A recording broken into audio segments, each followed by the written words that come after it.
Welcome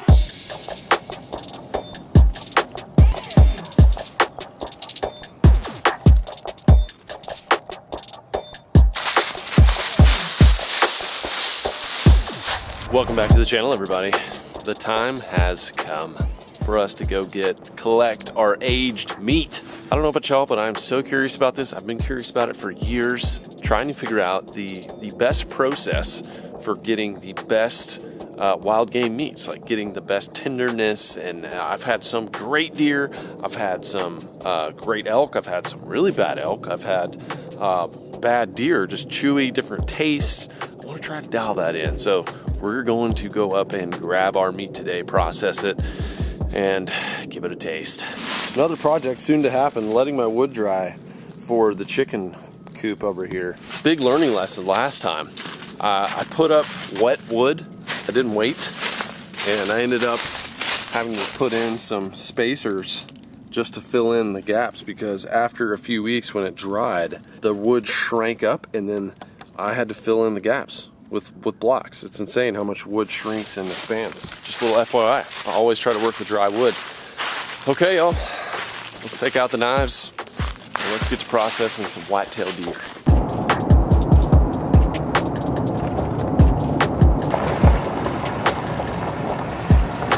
I'm amazed every time I come up to the spot. I've been here like 4 or 5 times now. There's a high fence here that has a lot of, you know, really awesome animals, but then the whitetail hunting is just all low fence. Free range, you got free range whitetails, you've got some exotics, really amazing, tasty meats. We got some whitetail right here. We're at the refrigerator, and I want to kind of literally walk you guys through what's going on. I want you to look at the meat right here. This is a buck literally from today. So you can see what that meat looks like. This is a deer from about 3 days ago. It's like a pinkish color here. It's a little darker over here with these fresh deer. There's definitely a process of breakdown. Juices are coming down. It's different. The meat is starting to break down a little bit. And some of the inside information from the butcher, if you have a really cold, like a good freezer, 27 degrees, 25 degrees, you can let those things hang for like many weeks. If you're just above freezing, kind of like we have here, I think this one was set on like 34, 35. A couple weeks is about what you can get away with. I don't know the specifics on how that taste level breaks down or you know, if the meat gets bad or whatever, but that's just what I learned today, so I thought I'd share it with you guys. So I want you guys to look at the meat here now and look at the coloring, what this looks like. The meat is really dark. Juices have kind of been extracted or gone back in, broken down. Texture, feel, I'm not feeling any wetness to it. The fat has kind of dried. It's like, almost feels like jerky, same kind of texture jerky. It actually sounds like jerky a little bit. Hear that crackle? So this meat has been hanging for about a week, essentially, 34 degrees in a walk-in cooler, and now we're gonna break it down. I'm gonna start with the shoulders, and I'm just gonna work my way up.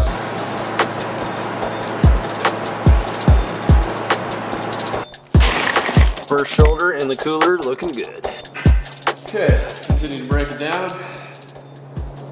I'm no expert on cleaning, you can probably tell, but I am genuinely curious about this meat, and y'all, it just looks so much different here. Let's get this guy back here. You can definitely tell, like, look at the difference in color here on that inside versus the outside, and it's kind of got that, how do you say it, prosciutto? That Italian aged ham, aged pork. It kind of has that look to it. What we're gonna do next is the back straps. I don't have a meat grinder, anything like that. I'm gonna let the butcher handle all that. But the best parts, the things you think about, steaks, tenderloins, that's just some tasty looking 100% organic natural meats.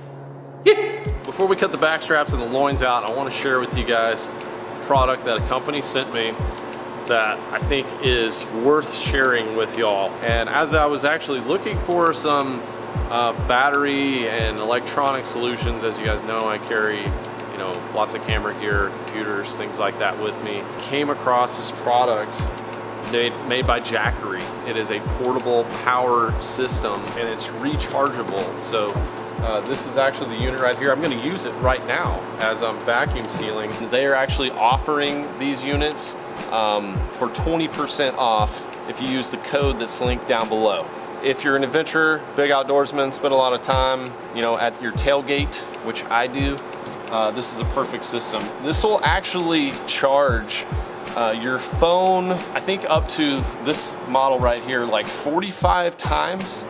For an iPad or something like that, it's 30 something times. My GoPro batteries and things like that at like endless, you know, 50, 60 times more than I would ever need on most of my trips. You power your laptops, you can power a refrigerator. It's got this LCD display right here so you can see what is going on with the battery. You can see the charge, what levels you're at when you need to recharge it, and it takes about 7 hours to fully charge the 500. You have the option to get their solar panel, and then that can recharge in like a day's worth of time. Like if you were at camp, you just set that out, and that's going to be, you know, like a 16-hour deal to totally recharge that. But then you're good again for a number of days going off this. So it's a way to just get off the grid and not have like a really loud, noisy generator. So this is the solar panel right here. You can hang it up on like a tree or hang it up on your tent. I ran into the problem of not having enough power on my first Colorado trip this year. And so I will definitely be having the Jackery unit with me when I go. They offered to send me one, and I wanted you guys to get a discount on them. So there it is. That is the story of the Jackery unit. And I'm gonna be using it to vacuum seal the rest of our meat. Backstraps and loins coming out right now. We got a bona fide, beautiful backstrap.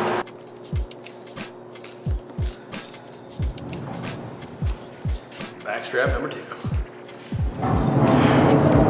Just trying to get as much of this little scrap meat off as I can. That's good. Just looks like some tasty meat. Did you see that outside area? It's like hard. If you can hear that. And the other side is what looks really good. I'm just gonna throw it in there. Sure, make some hamburger out of it. Just cut this whole flank off. This little loin right here that I'm pulling off looks fantastic. I'm basically pulling it out. I'm not even cutting it. I'm gonna clean this up. This should be a really tasty piece of meat right here.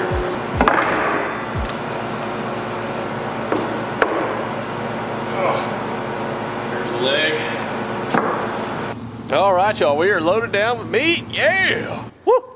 I'm excited to try it. So in this cooler, basically got our quarters, our hindquarters, got the front shoulders in there, and then over here, I've got a lot of the scrap meats. So that's gonna be burger meat, and then also the loins and backstraps are in there as well. And they look really good. So that's probably what we'll cook up tonight. Let's do back seal.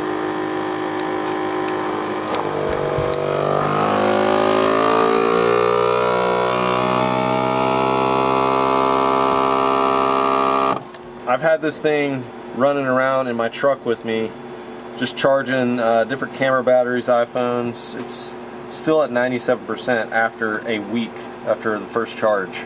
Sealed really good. Those loins are ready to go whenever. We can eat these a year from now. They'll be fine. Throw it in there, and let's head home for a taste test.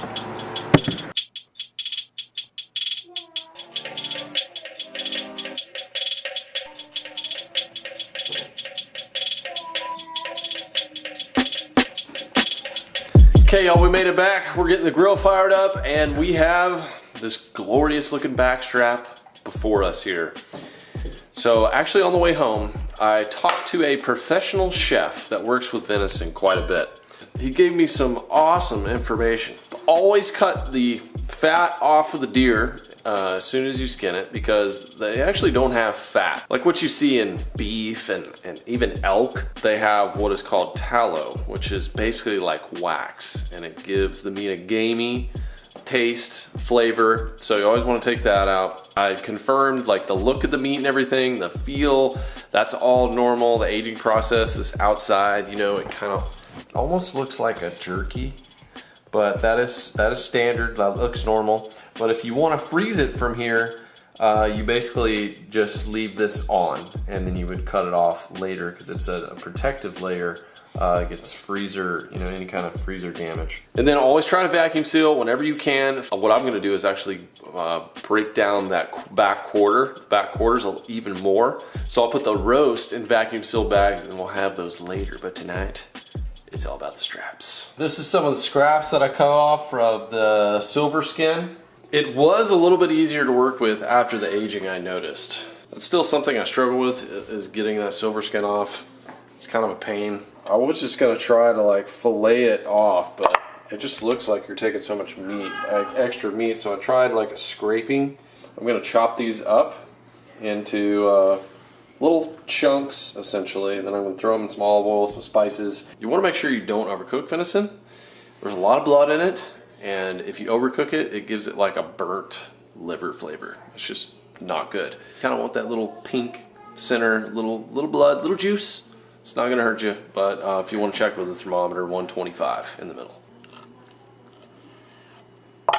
So I'll cut the straps up into chunks, and we've just gone with just a regular old multi-purpose steak seasoning. I put a little cayenne in there as well. I'm already a fan of the aging process for simply the processing of the meat too. I just think it made it a little easier. Pull things off the bones, see the muscle separations. I usually end up just field dressing them and take them to the processor, so it was nice to also see those little extra things that I don't normally get to. Got the grill around 400, 450. We're gonna just go bam, bam, right on the sides, about 5 minutes a piece. Then I'm gonna cover up the grill, let them sit in there for about 5 minutes, bring them off, let them settle for about 5-10 minutes. Just sit in their own juices, let the meat cure, and then we're gonna bite in. And I already know it's gonna be good, but we're gonna see how much better it is.